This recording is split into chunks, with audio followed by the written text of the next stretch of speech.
The text message came through with the jarring buzz of a trapped insect. "I think I'm being followed." Kwon Ji-hoon stared at the unfamiliar number on the screen of his burner phone, the one reserved for communications that could never be traced. His thumb hovered over the block button. It was undoubtedly a wrong number, a stray piece of digital detritus from a civilian world he rarely interacted with. But he did not press it. He read the words again. "I think I'm being followed." There was a frantic edge to them, a typo in the second word that screamed of trembling fingers and panicked haste. He should have deleted it. He should have tossed the phone onto the plush leather seat beside him and forgotten it, returning his attention to the rain-slicked streets of Seoul as his driver navigated the labyrinth of Gangnam. His life was a fortress built of secrets and violence, and there was no room for a stranger's plea. But he did not delete it. Instead, he pictured a woman, alone on a dark street.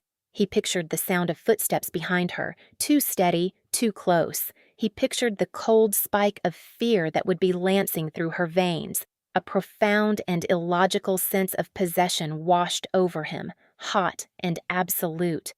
It was the same feeling that had seized him a week ago, a feeling he had tried and failed to dismiss. He recognized the number. It was from the file. Her file. His reply was 2 words, typed with a speed and certainty that was terrifying. "Stay still." 2 weeks earlier, the world had been a monochrome blur of obligation and tedium. Ji-hoon sat in a private room at the Gilded Crane, a restaurant so exclusive its existence was little more than a rumor among the city's elite. Across the table, a portly politician droned on about zoning permits and kickbacks, his voice a greasy smear on the pristine silence of the room. Ji-hoon nodded at the appropriate moments, his face a mask of polite interest, but his mind was 1,000 miles away. This was his life, an endless succession of whispered deals in shadowed rooms, the heavy crown of the Hwayong syndicate passed down from his father, a legacy written in blood and fear. He was a king in a kingdom he had never asked to rule, and he was profoundly, achingly bored.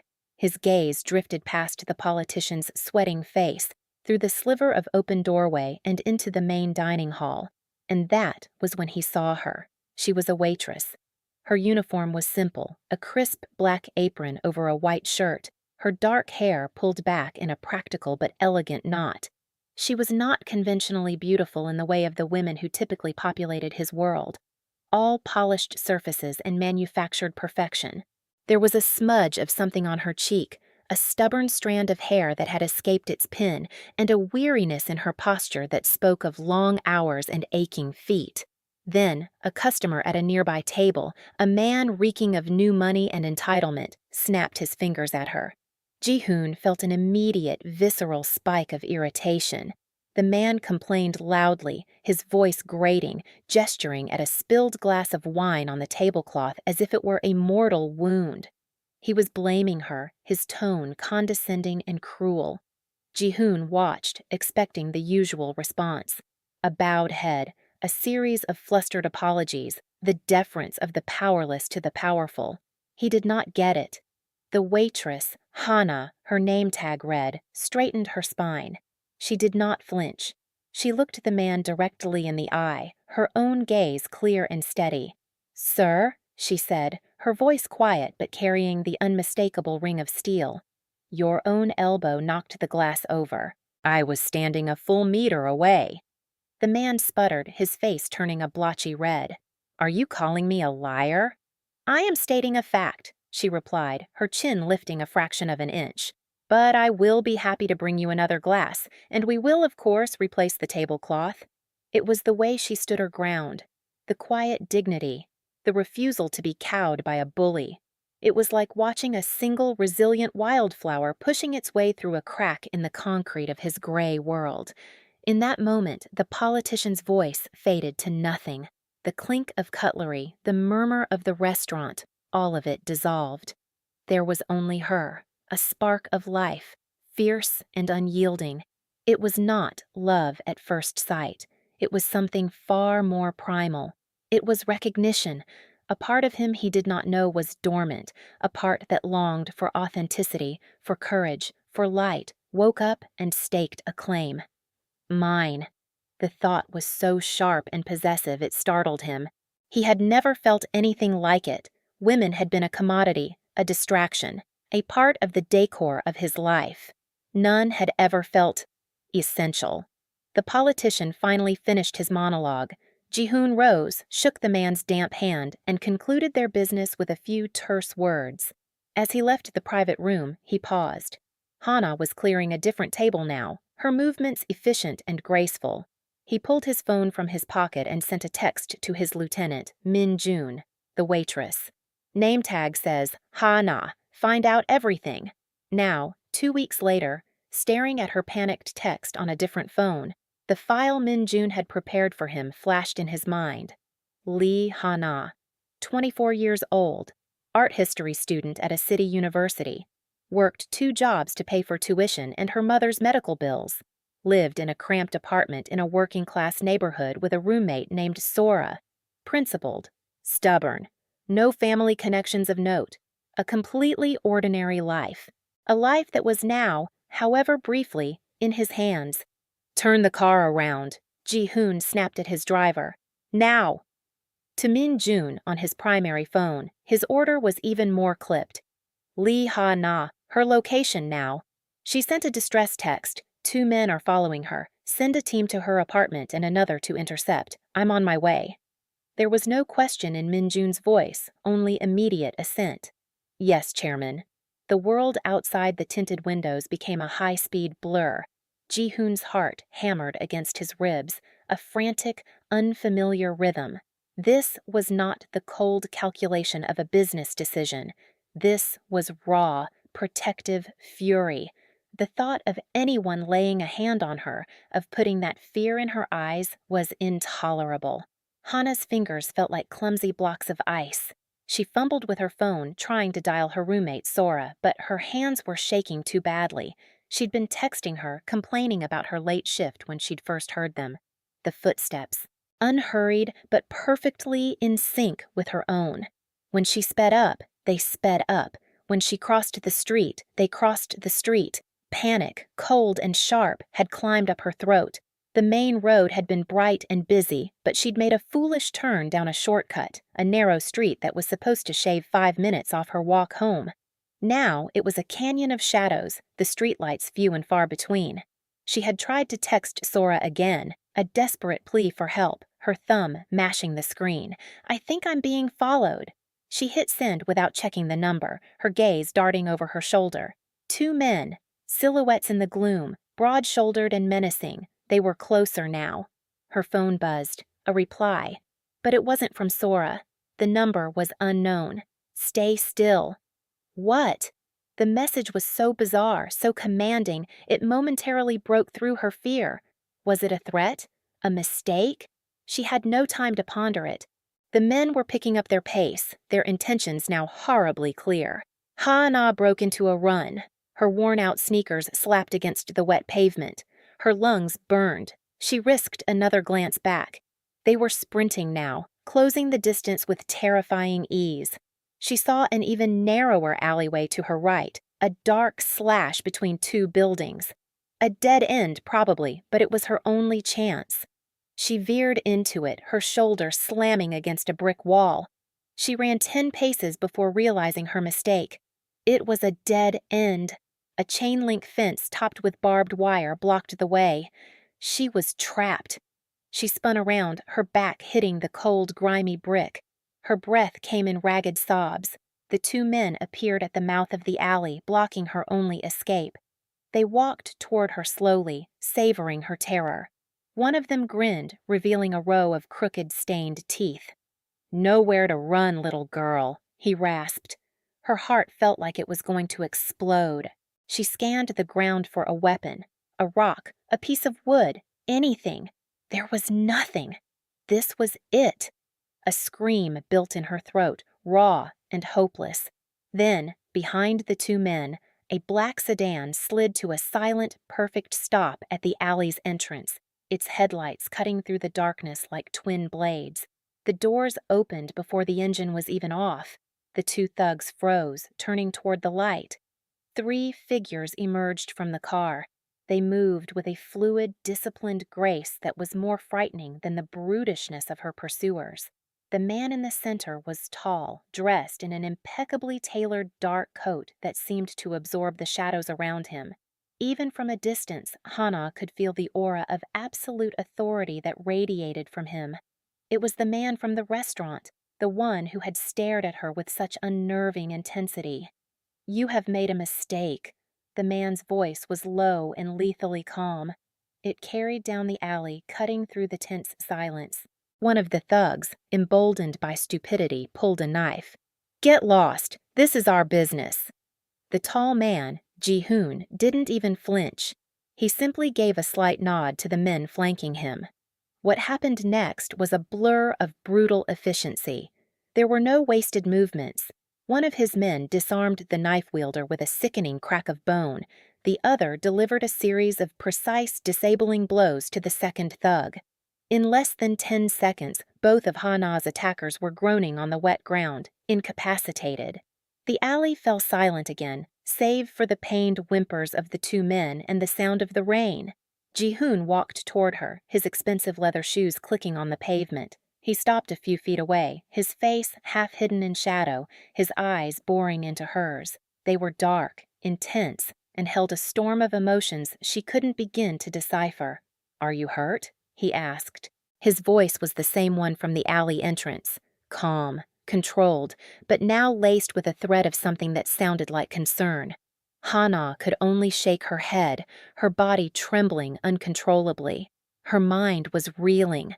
The attack, the wrong number, the bizarre reply, his impossible appearance.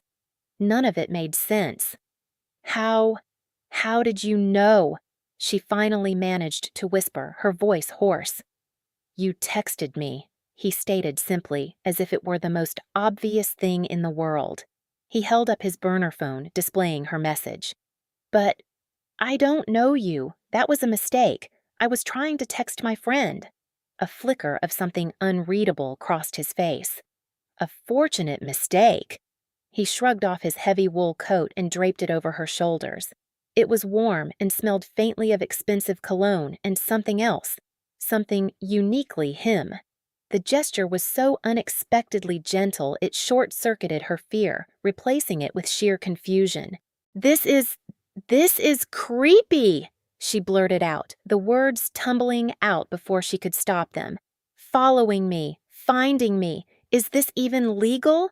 For the first time, she saw a crack in his granite composure. The corner of his mouth twitched, not quite a smile, but close. "Probably not," he admitted, his tone dry. "But you seemed to be in need of some illegal assistance." His men were now hauling the two thugs to their feet, their movements practiced and impersonal. "What are you going to do to them?" Hana asked, a new wave of apprehension washing over her. Ji-hoon's gaze turned cold as he looked at the two men. "I am going to have a conversation with them," he said, the words laced with chilling promise. "I will learn who sent them and why. And then I will ensure they never bother you or anyone else again." The finality in his tone sent a shiver down her spine that had nothing to do with the cold. This man was dangerous. Everything about him screamed it, from the way his men obeyed his unspoken commands to the casual way he spoke of violence. He turned his attention back to her, his expression softening almost imperceptibly. "I'll take you home." It wasn't a question. It was a statement of fact. Before she could protest, he was gently guiding her by the elbow out of the alley and toward the waiting sedan. She was too shocked, too exhausted to resist. She sank into the plush leather of the back seat, his heavy coat still wrapped around her like a shield. As the car pulled away, leaving his men to deal with the aftermath, she looked at the profile of the man beside her. The sharp line of his jaw, the intensity of his gaze fixed on the road ahead. She had texted a wrong number, and a monster had answered. A handsome, terrifying monster who had, for some inexplicable reason, decided to save her. The days that followed were a surreal blend of fear and fascination. Ji-hoon did not disappear. If anything, his presence in her life became more pronounced, a constant, unnerving hum beneath the surface of her daily routine.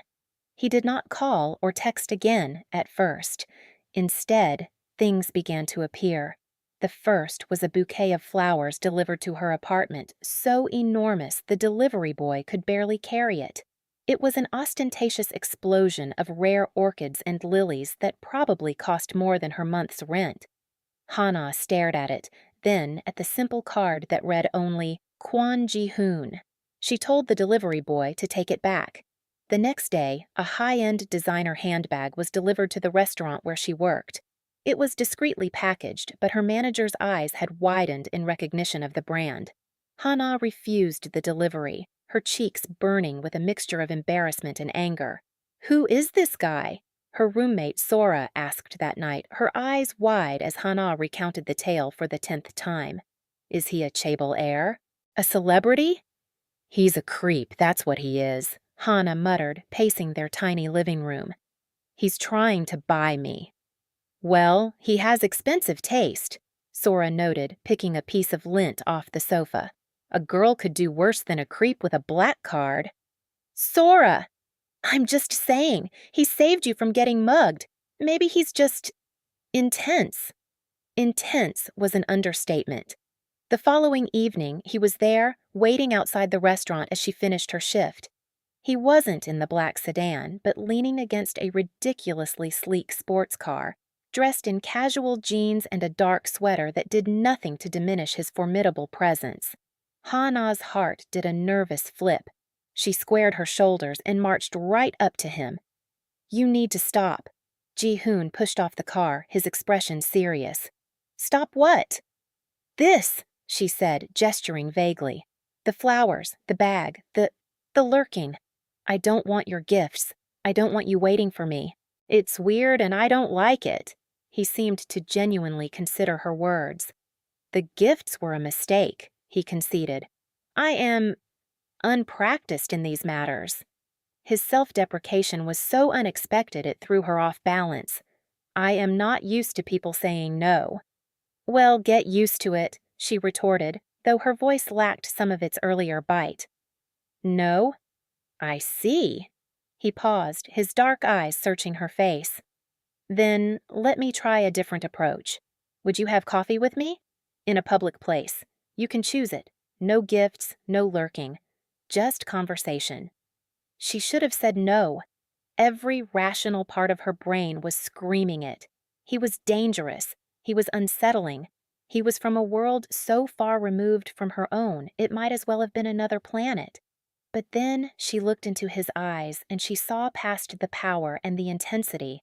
She saw a flicker of something else, a deep, profound loneliness that mirrored a secret corner of her own heart.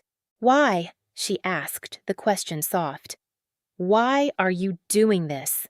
His answer was immediate, his voice a low thrum that vibrated through her. "Because when I saw you in that restaurant, I felt awake, for the first time in a very long time." It was the most honest thing anyone had ever said to her. It disarmed her completely. Against her better judgment, she found herself nodding. "Fine, one coffee." Their coffee date was a study in contrasts. Hana chose a small, crowded cafe near her university, a place filled with noisy students and the smell of roasting beans. It was the antithesis of the silent, opulent world she imagined he inhabited. He did not seem to mind. He sat across from her, his large frame looking slightly out of place on the small wooden chair, and simply watched her. "You're staring," she said, wrapping her hands around her warm mug.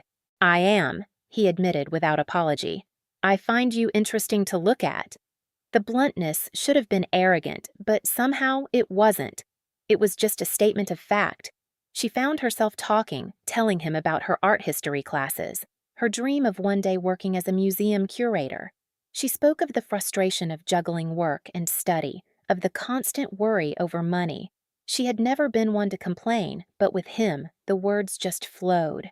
He listened. He truly listened, his focus entirely on her, his questions insightful. He didn't offer solutions or pity. He just absorbed her words. his expression one of rapt attention. He spoke little of himself, offering only vague statements about being in family business and logistics. It was an obvious evasion, but for now, she let it go.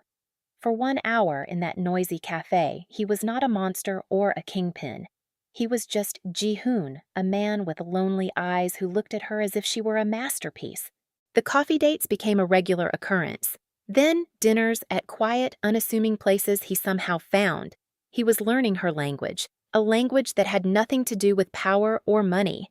He learned she hated ostentatious displays but loved the street food from a particular vendor in Myeongdong.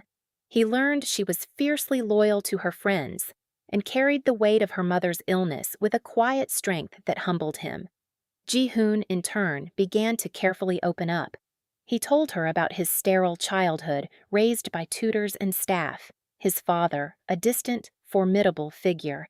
He spoke of the crushing weight of expectation, the feeling of being on a path not of his own choosing. He never gave specifics, never mentioned the syndicate, but he painted a portrait of a gilded cage. One evening, after a late movie, he walked her back to her apartment building. The street was quiet, bathed in the soft glow of the streetlights. They stood by the entrance, the silence between them comfortable, charged. "I should go," she said, but made no move to leave. "Hana," he said, his voice rough. He reached out, his fingers gently brushing the strand of hair that always seemed to escape its pin. His touch was electric, a jolt that went straight to her core. "I know this is complicated. I know who I am makes you afraid." "I'm not afraid of you," she whispered, and was surprised to find it was true. She was wary of his world, but not of him. He took a step closer, his body shielding her from the rest of the world. He lowered his head, his gaze dropping to her lips. "Good," he murmured, and then he kissed her. It was not a gentle, tentative kiss. It was a kiss of desperation and discovery, of a man starved for light finding his sun. It was fierce and possessive, yet exquisitely tender. It was a confirmation of everything that had been building between them. The unlikely pull, the stark fascination, the burgeoning, terrifying affection. Hana's mind went blissfully blank.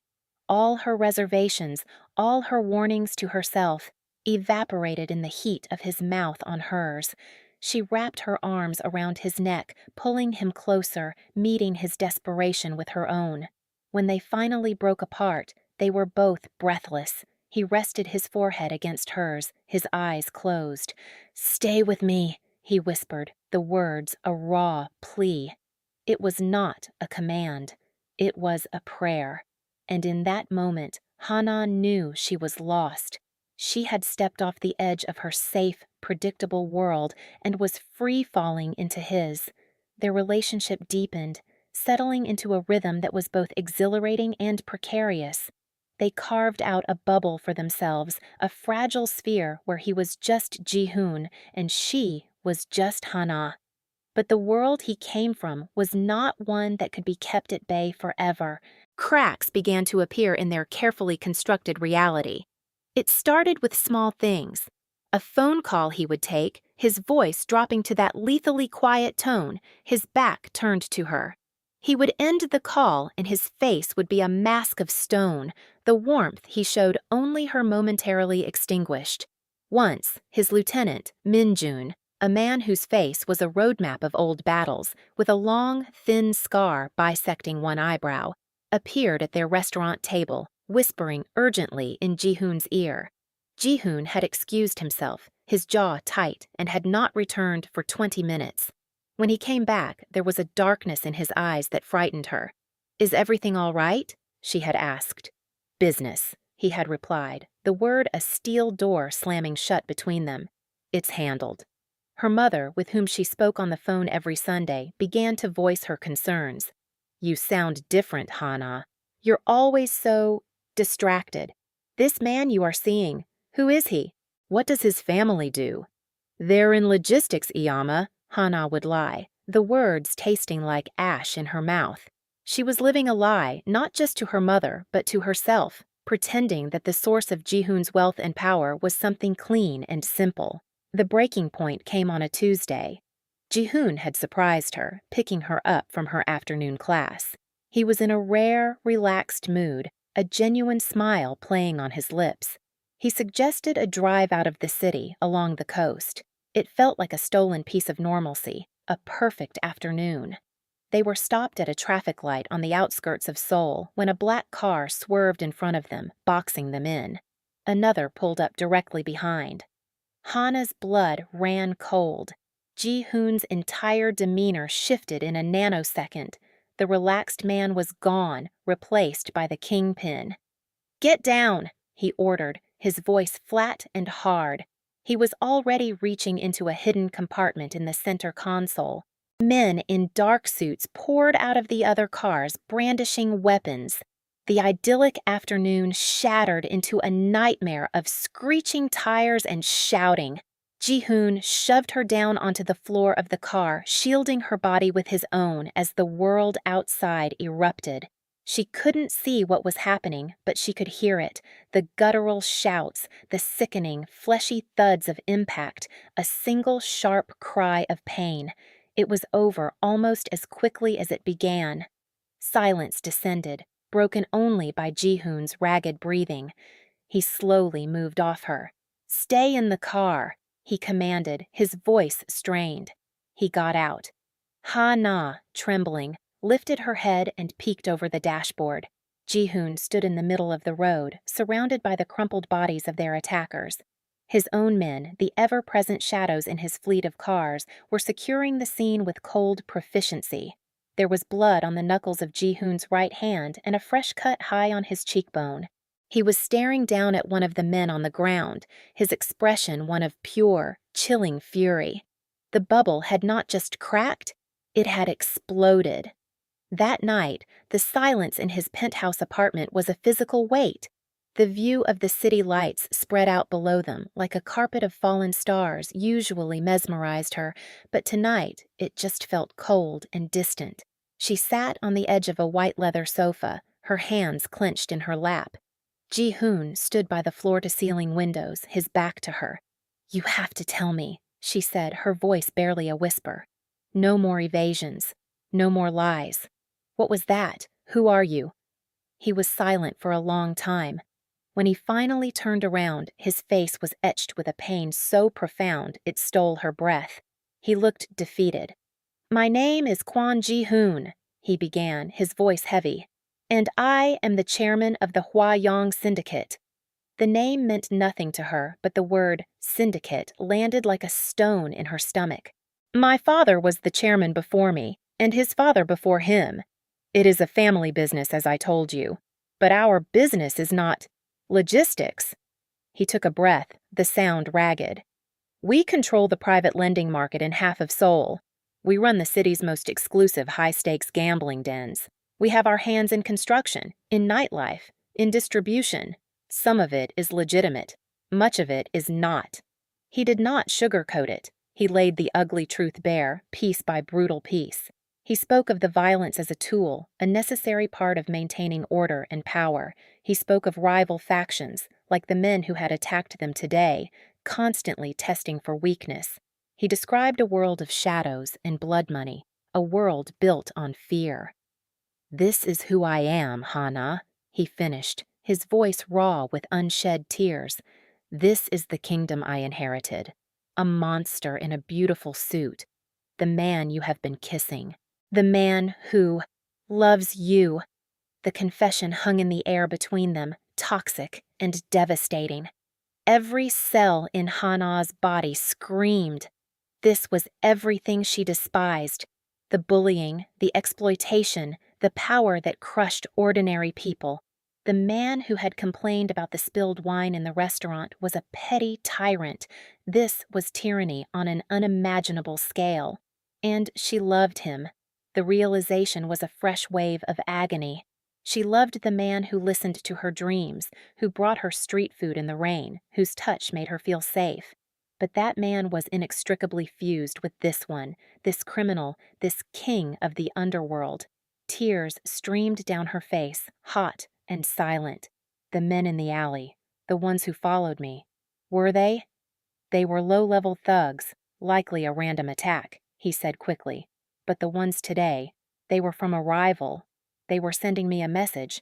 By attacking you, they were showing me I had a weakness. He looked at her, his eyes filled with self-loathing. They were right. She stood up, her legs unsteady. I can't, she whispered, the words tearing from her throat. I can't do this, Ji-hoon. He took a step toward her, his hand outstretched, a desperate plea in his eyes. Hana, please! No! She cried, flinching away from his touch. Don't you understand? I can't be the woman who waits at home, wondering if the blood on your hands is fresh. I can't look at the beautiful things in this apartment and not see the suffering they were bought with. I can't live in your world. Her voice broke. It would kill everything that I am. His face crumpled. The kingpin vanished, leaving only a heartbroken man. Don't leave me, he begged, his voice cracking. You are the only good thing in my life. The only light. Then you know why I have to go, she sobbed. I can't let you extinguish it. She turned and walked toward the door, each step an act of physical torment.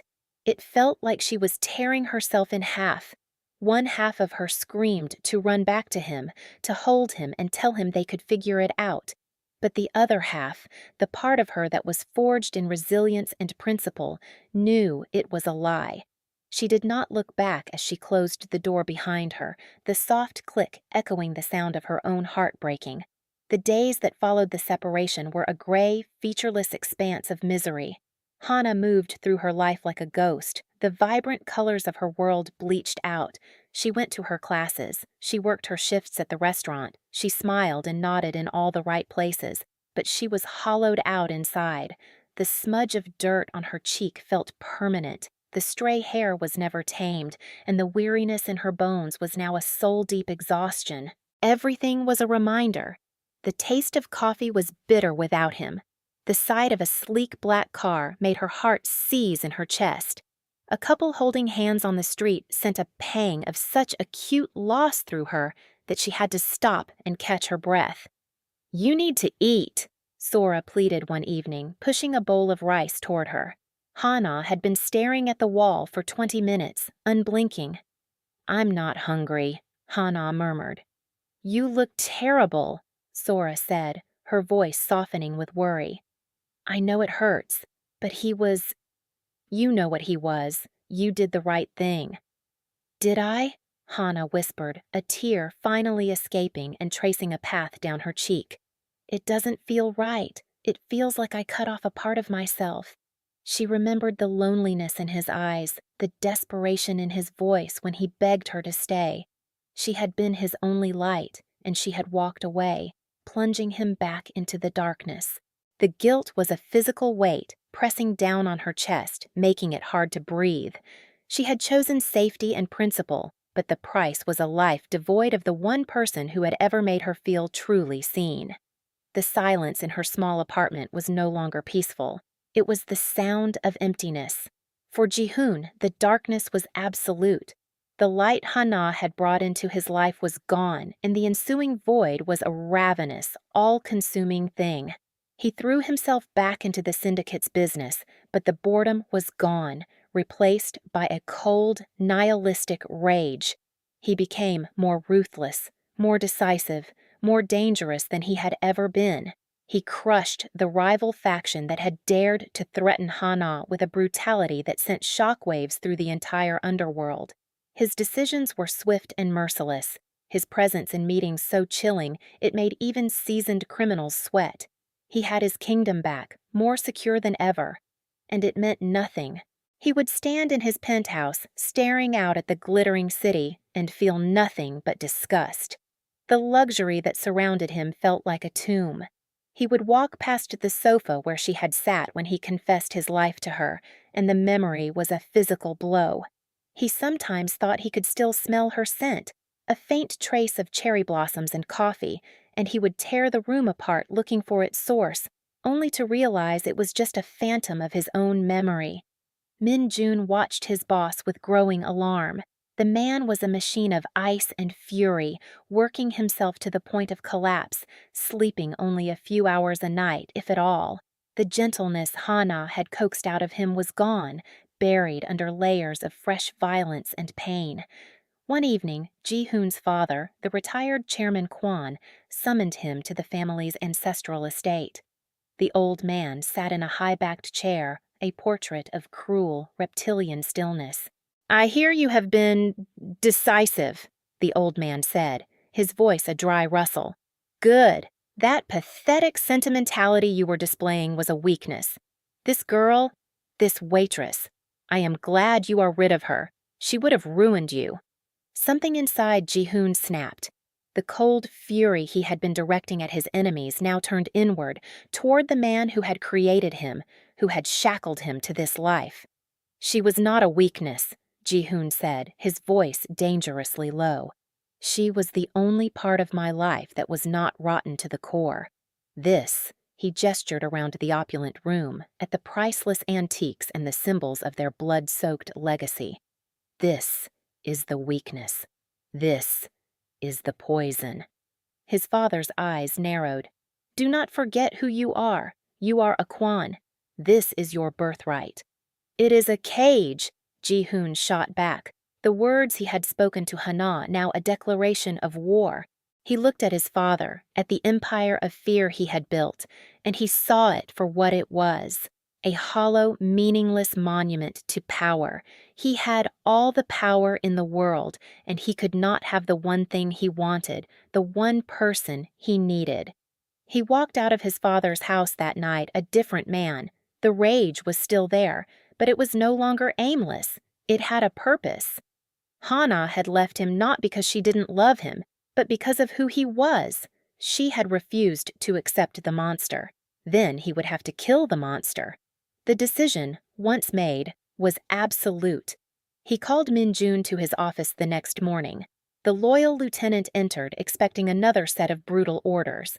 Instead, he found Ji-hoon standing before a large whiteboard covered in diagrams of the Hwa-Yong Syndicate's vast and complex structure. "We are going legitimate," Ji-hoon announced, his voice devoid of any emotion. Min-jun stared at him, stunned into silence. "Chairman, what do you mean?"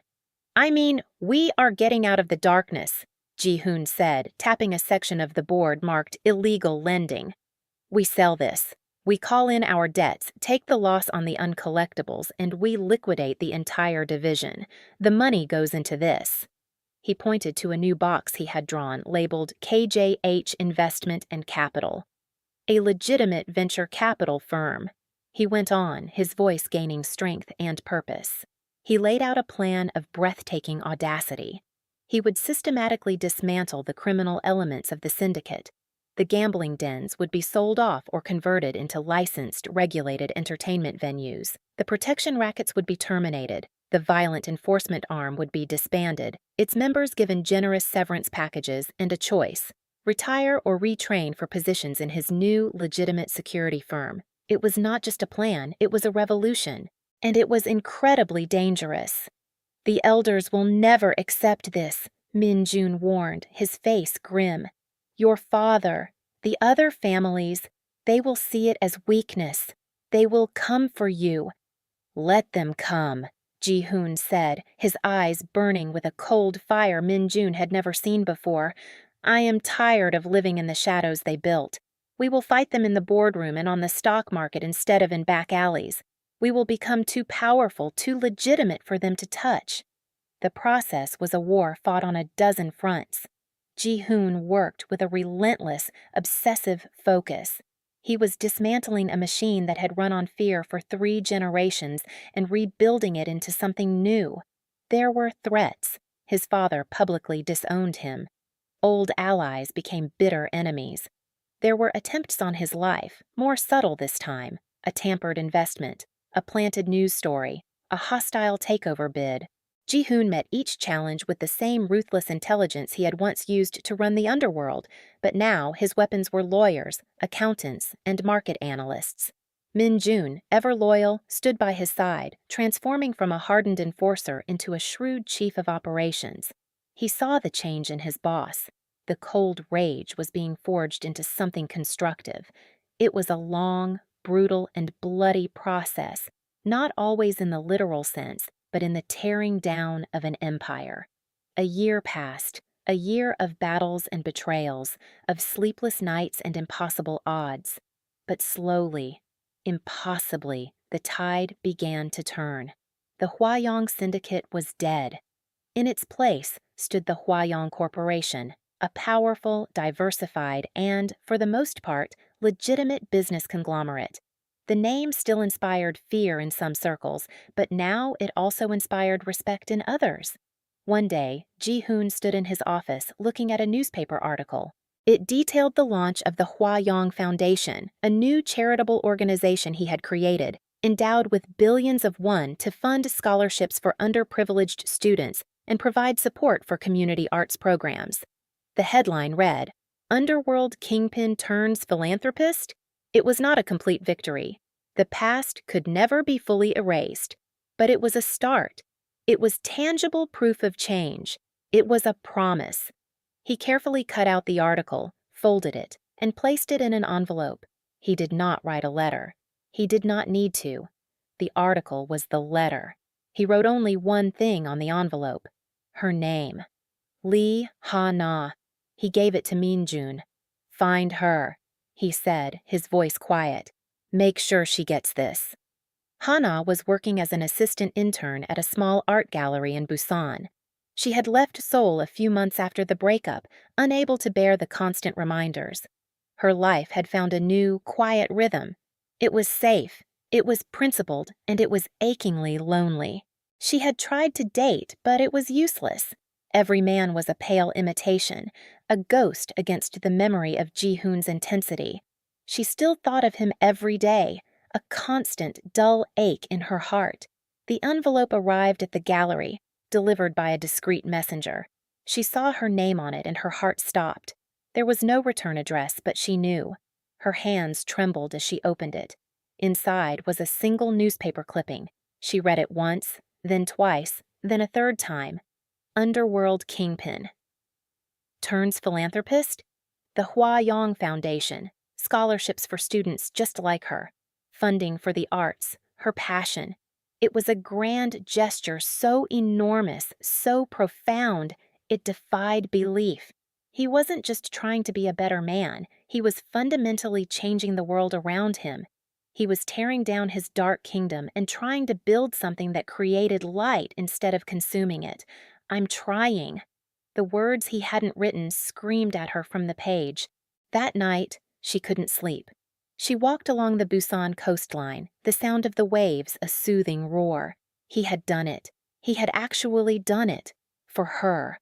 The love she had tried so hard to bury, to starve into submission, surged back to life, fierce and undeniable. Her phone felt heavy in her hand. With a deep breath, she found the old, unknown number in her chat history, the number she had never had the heart to delete. Her fingers flew across the screen. "Is it real?" The reply came less than a minute later. "I'm trying to make it real. Meet me." He suggested a place, the cafe near her old university in Seoul, the place where they had their first real conversation. The choice was so deliberate, so full of memory, it made her ache. She took the first train to Seoul the next morning. She saw him before he saw her. He was sitting at the same small table, his back to the door. He looked different, thinner perhaps. The lines around his eyes were deeper. He wore a simple gray turtleneck, not a tailored suit, but the aura of power was still there, tempered now with a visible weariness. She walked toward the table, her heart pounding a frantic rhythm against her ribs. She stopped in front of him. "Ji-hoon." He looked up. The moment his eyes met hers, the entire noisy cafe seemed to fall away. All the pain, all the loneliness of the past year was right there in his gaze. The darkness she remembered was still there, a shadow of his past, but it was no longer a storm. It was a quiet twilight, and in the center of it was a flicker of desperate hope. He stood up slowly. They just stared at each other for a long moment, a year of unspoken words hanging between them. "It's not perfect," he said, his voice rough as if he hadn't used it in a long time. "The past, it doesn't just disappear. There are still shadows." There will always be people who see me as what I was. I don't, she whispered, her eyes filling with tears. I see the man who tore down an empire because a waitress told him she couldn't live in it. A single tear tracked its way down his cheek. He reached out, his hand hesitating for a moment before his fingers finally, gently, cupped her face. His thumb brushed away one of her tears. I did it because I couldn't live without you, he confessed, his voice breaking. And that was it.